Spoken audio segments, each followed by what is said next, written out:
ये कहानी है एक 31 साल के आदमी चार्ली की, जो क्लास 12th के विस्टास बुक का chapter number 1 the third level. कहानी की शुरुआत में हमें चार्ली के बारे में बताया जाता है, जो कि अपनी वाइफ लूसिया के साथ न्यूयॉर्क में रह रहा होता है। चार्ली के साथ कई बार अजीबोगरीब घटनाएं होती रहती हैं।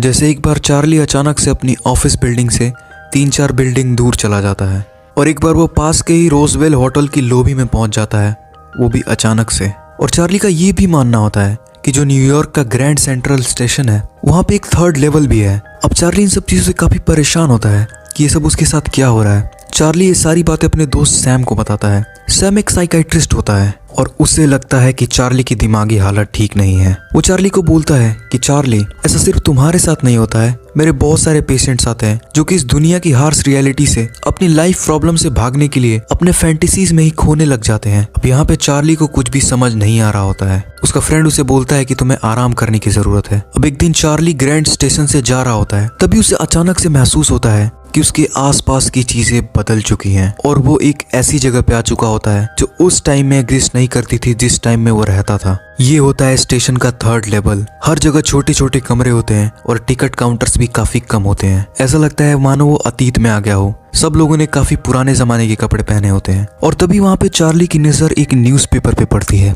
जिसपे लिखी डेट को देख के वो शॉक हो जाता है। ये डेट होती है जून 11, 1894। और यहाँ पर चार्ली को समझ में आता है कि वो अतीत में यानी कि वक्त में बहुत ही पीछे आ चुका है। वो दौड़ता हुआ एक टिकट काउंटर पे जाता है एंड वहाँ से गेल्सबर्ग की टिकट मांगता है। अब गेल्सबर्ग एक जगह होती है जहाँ पे जाना चार्ली का ड्रीम होता है, क्योंकि गेल्सबर्ग काफी खूबसूरत जगह होती है। और जैसे ही वो टिकट काउंटर पे पैसे देता है तो काउंटर से वो लेडी बोलती है कि तुम लोग फिर से आ गए, फिर से फ्री टिकट लेने के लिए कहीं की भी उल्टी सीधी करेंसी बना के। और तभी यहाँ पे चार्ली को समझ में आता है कि ये वो वक्त है जहाँ पे उसके वक्त की करेंसी नहीं चलती थी, यानी कि 1894 की जो करेंसी होती है वो अब के करेंसी से काफी डिफरेंट होती है। और जैसे ही ये बात चार्ली को पता चलता है, वो थर्ड लेवल से तुरंत ही निकल जाता है और ये सारी बात अपनी वाइफ को भी बताता है। उसके बाद चार्ली जाता है बैंक और वहाँ पे वो $300 को एक्सचेंज कराता है उस टाइम के करेंसी में जहाँ पे वो गया था, यानी कि 1894 की करेंसी में। अब यहाँ पे चार्ली ने $300 दिए थे, लेकिन मिलते उसे सिर्फ $200 हैं, यानी कि 100 रुपए कम मिले उसे उस टाइम की करेंसी के लिए।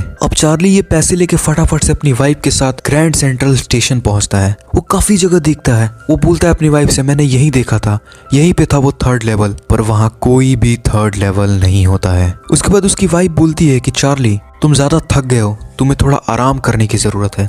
चार्ली बोलता है, नहीं, मैंने यहीं पे वो सेंट्रल स्टेशन देखा था, पर सब कुछ बिल्कुल नॉर्मल होता है। यानी कि इस बार चार्ली टाइम स्लिप नहीं कर पाता है। अब दिन बीत जाते हैं। चार्ली को भी लगने लगता है कि वो सब उसकी कल्पनाएं थे। अब चार्ली की एक हॉबी होती है स्टैम्प कलेक्ट करना, जो कि उसने अपने ग्रैंडफादर से सीखी थी। वो अपने ग्रैंडफादर के स्टैम्प्स देख रहा होता है एंड तभी उसकी नजर एक स्टैम्प पे पड़ती है। चार्ली शॉक हो जाता है, क्योंकि आज से पहले ये स्टैम्प उसके ग्रैंडफादर के स्टैम्प्स में कहीं नहीं था। और जब चार्ली उस लेटर की डेट देखता है तो वो डेट होती है 18 जुलाई 1894, यानी कि ये वही वक्त होता है जहाँ चार्ली कुछ टाइम पहले टाइम ट्रेवल करके चला गया था। और इस लेटर में एक इनविटेशन होता है जहाँ पे चार्ली को कोई इनवाइट कर रहा होता है गेल्सबर्ग आने के लिए। और जब वो लेटर पे नाम देखता है तो वो नाम होता है सैम वीनर, यानी कि ये उसका वही साइकाइट्रिस्ट दोस्त होता है जिसे ये सारी बातें बताया करता था कि कैसे वो वक्त में पीछे चला गया। और चार्ली समझ जाता है कि जैसे उसने टाइम ट्रेवल किया था, उसका दोस्त भी किसी तरीके से टाइम ट्रेवल करके